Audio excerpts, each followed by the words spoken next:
So আমরা ঘুরতে ঘুরতে মোটামুটি ক্লান্ত হয়ে গেছি, প্রচুর ক্ষুধা লাগছে, বিশেষ করে এখন লাঞ্চের সময় হয়ে গেছে। সো এখন লাঞ্চ করা উচিত।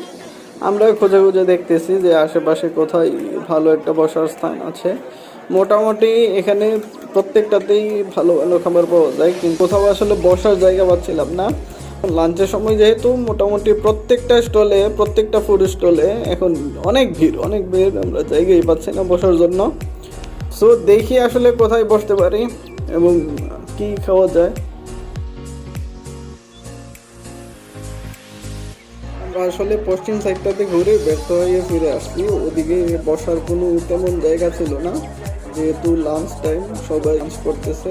আমরা এখন যাচ্ছি টেস্টি ট্রিটে, দেখি এখানে কোনো বসার জায়গা আছে কিনা, কিংবা এখান থেকে কিছু কিনতে পারি কিনা। প্রথমেই ঢুকে এখানে একটা আকর্ষণীয় ফুড দেখলাম, এটা হচ্ছে পাউরুটি। এটা নাকি